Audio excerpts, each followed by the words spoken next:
As we move into the colder months here on the Bluegrass Family Farm, our animals are cooped up in their little shelters and staying warm and content inside their houses, but we are still going out and checking on them and making sure they have plenty of water and feed. But our chickens haven't been laying, which is really typical for this time of year because they're in their molting stage where they're just there isn't enough daylight and they're just kind of hanging out and recouping from a long year of producing many eggs. And I don't know if I've mentioned it already or not, but we kept 2 of the boars from our litter and we are raising those for our own pork. So the 2 little pigs are going to be raised until the spring, and then that way we can go ahead and get them processed and in the freezer. So we've already got our meat chickens and we still have plenty of chicken in the freezer. And coming in the springtime, we will do another round of our own meat chickens. And so we've done meat chickens for several years, but now we're doing pigs as well. And so we're really excited about having our own pork and raising our own pork along with our chicken. And this time of year, we have a lot to take care of as far as just taking care of the animals, making sure that they're fed and warm and everything, but also just doing some things around the house, projects inside that we've been working on. Our basement has been in the middle of a project where we've been finishing it out, and so we're really excited to maybe have some more time to be able to work on that. But we do have one fireplace in our home, and so we use it pretty regularly throughout the winter time, building fires in that. But we're hoping to get a good wood stove for our basement to be able to heat our whole house using wood, because we have plenty of wood for that. But I love this time of year. I think that the winter time just kind of forces us to slow down and forces us to spend more time together inside the walls of our home and kind of relax and connect, and also just for our own rejuvenation. We need that rest after lots of months spent outside working and farming and taking care of animals and growing gardens and things like that. But one of my favorite things to make is some nice spiced tea or some coffee or some hot cocoa. But I decided to make some delicious hot spiced tea to enjoy next to the fire. We did get a little bit of snow, which isn't super typical for Kentucky this time of year since it's just early December. We've already had a few little snowflakes here and there, but we actually had some accumulation, so that's really exciting. Although the temperatures are super cold, and so you can't spend a lot of time out in the snow, but it's just so beautiful to see everything covered in the snow. And I love just sitting next to the big window, looking out and seeing the beautiful snow on the ground next to the fireplace with my hot coffee or hot tea.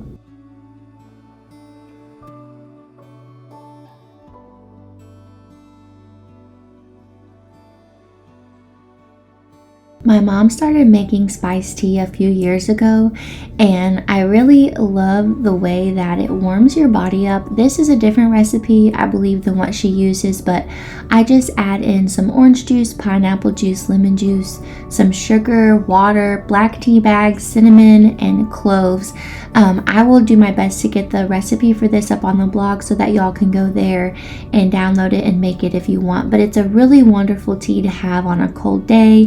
It's really soothing for your throat, and the spices just warm your whole body. So I really love it, and the kids enjoyed it as well, so that was nice.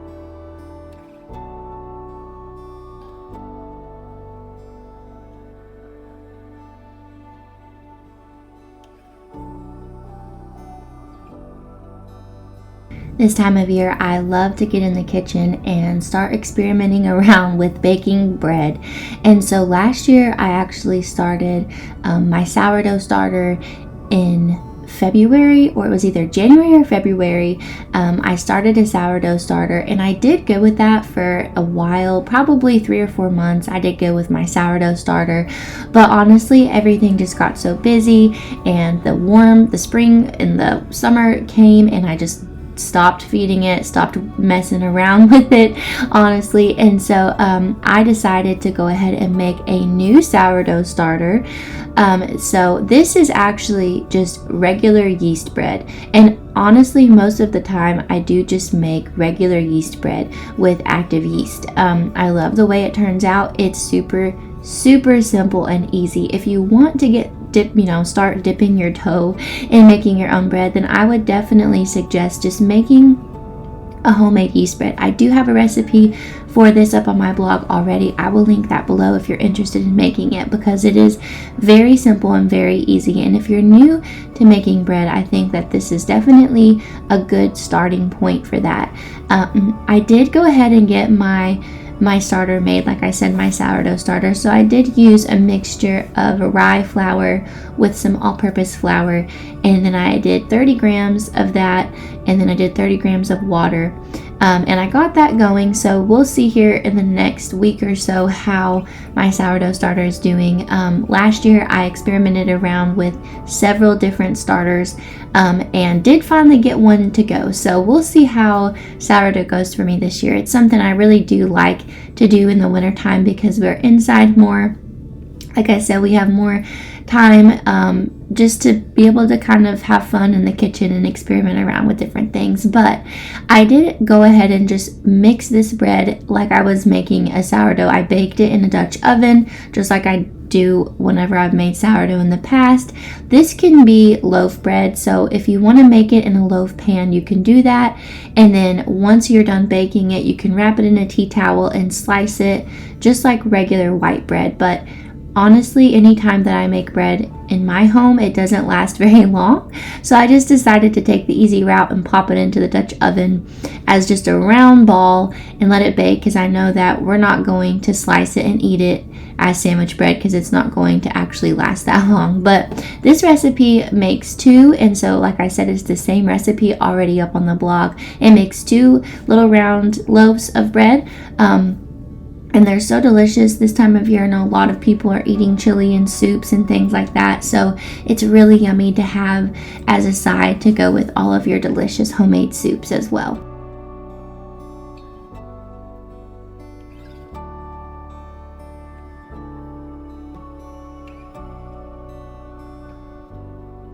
I just added a little bit of olive oil to my Dutch oven and just made sure that it was evenly spread out with a paper towel. Popped my little yeast ball in there and baked it in the oven with the lid on for about 40 minutes at 400 degrees.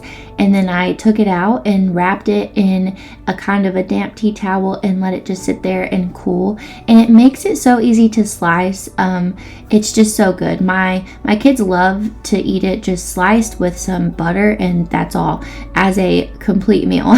So like I said, it doesn't last long here in our house, and it's just one of those comforts of home that I talk about, creating a cozy home, just making bread or getting in the kitchen and having the smell of homemade bread in your kitchen. That smell surpasses any candle. Honestly, it lights up the whole entire home.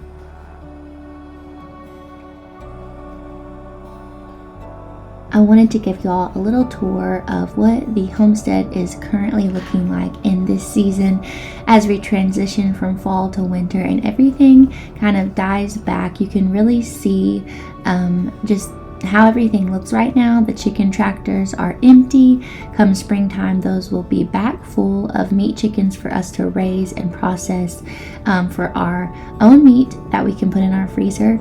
And then we're also hopefully going to be adding more pigs to our farm, and so we went ahead and got a big grain bin for that. Our gardens are dying back. The garden where I put all my beautiful cut flowers, they've all died. I just kind of left them. We haven't cut those down yet, and they're still pretty in their own way. I still really love this season. Even though everything is kind of dying back, it's still beautiful in its own way. Everything is resting, and it's just a beautiful season still. I like to look out and just see everything as it is, and I love feeding the birds this time of year because you can really see them without a lot of leaves and everything. This is the back field. We hope to get a dairy cow this year. That's on our list of goals. We have been wanting a dairy cow for a long time, and we still get our raw milk from a local farm, but we really want our own cow. So I'm really excited and looking forward to that, hopefully. And our bees are doing well. Dave has been taking really good care of them and feeding them, and we are hoping that we get our own farm-raised honey very soon. So we're looking forward to that as well.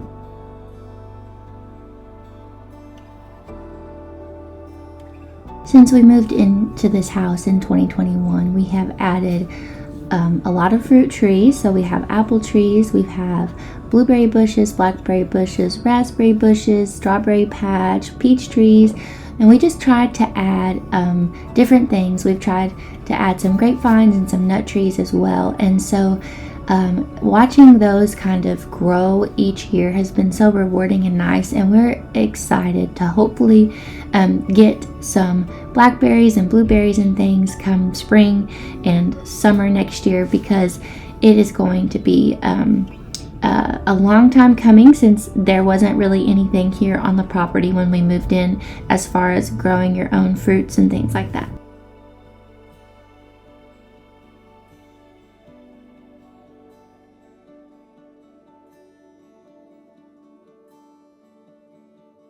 Since we've been spending so much more time just kind of inside the house, I have been in the kitchen quite a bit, and I love making just a big breakfast for the family. I don't get to do it as often as I would like to, but making a breakfast from scratch, just the warmth of those delicious buttery buttermilk biscuits with a yummy sausage gravy, it's just so delicious and filling, and that's what I love. I just want to bring the family together, and one of the key components to bringing people together, I have learned through the years, is by having some food made. Nothing says come into the kitchen and sit around the table like a family meal. And so I have been making my own homemade buttermilk biscuits for quite a long time. It's something that I watched my grandma do. It's something I've watched my mom do. And even though I didn't spend a ton of time in the kitchen, honestly, growing up, it was a goal of mine as an adult to learn to cook from scratch and to make some of the traditional Southern recipes that I was raised. I was so blessed with growing up that my family, my grandma, my mom, made themselves from scratch. And so I have a kind of a long line of people that spent much time in the home as homemakers, much time in the kitchen as cooks, especially cooking from scratch meals and canning. And so that has been a big inspiration to me to want to learn these skills that I feel like if we don't pass these on to the next generation, they'll just become lost. And so there's just been so many people that have inspired me to get in the kitchen and to just practice and trial and error, because there was many trial and error moments. I've been in the kitchen pretty regularly for about 12 years now.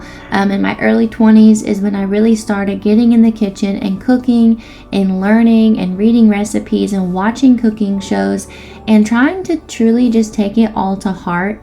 I have the sweetest neighbor in the world, and she taught me how to make some homemade apple butter. She taught me how to make chow chow relish. She taught me how to make my own sauerkraut. She's been such a huge inspiration to me as far as cooking goes and gardening goes and canning goes. She's a beautiful big garden, and she's 87 years old, and she still gets out there in her garden when she can. I think it's amazing. She's such an inspiration. And so that's what I really want to just pass on to my own children and to pass on to other people is the love of cooking for your family and bringing them together. And so I feel like where we're from, Kentucky, biscuits are a big deal here. If you don't know how to make a buttermilk biscuit from scratch, then you definitely need to have that kind of in your recipe book, because they're really simple to make and they're super delicious. So I just used some self-rising flour, a little Crisco, and some buttermilk. And I don't really follow a recipe, I just eyeball it. And I think the longer you do it, the better that you get at just learning and eyeballing things to figure out what works and what's needed or what's not needed. But these are very simple to make, and they're one of the recipes that I'm working on getting up on the blog, because I don't have it up there yet, but it's something I make all the time in the videos, and I would really like to share it with you all.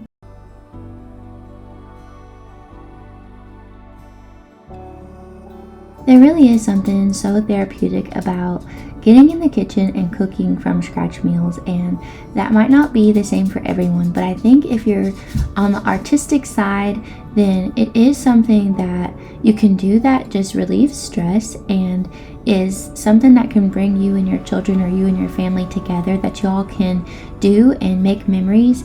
And I think that's, the old way of life. People kind of spent a lot of their time in the kitchen. They would gather around the kitchen, they would sit at the table and just enjoy each other's company. And so that's what I love so much just about food. I think food is so much more than food. Food is about bringing people together and connecting each other. And like I said, it's therapeutic for the person that is cooking, and it's therapeutic really for the family in general, just to come together and connect and share your day with each other. There's nothing like a buttery biscuit. I think I've already said that, but I watch these other moms on YouTube, and they've got babies strapped to their chests, and I just think it's absolutely amazing. They're in the kitchen, they're cooking from scratch meals, they have all of their family gathered around, and it's beautiful. It's absolutely beautiful. They're an inspiration, and I love it. I love seeing moms get in the kitchen and cook. I love seeing families thrive and be successful together. I think that's something that is a really positive outcome of the internet, of seeing families work to stay together and to stay strong and to serve each other and to serve their families. The mothers that are out there, the homemakers that are serving their families, I applaud you. I think it's amazing. Keep on doing it. Bring your family together and share that love and connection with each other. Thank y'all so much for sticking around and watching this video, and for all of your kind words and comments. I hope that y'all have a wonderful week. I'll see you on Thursday.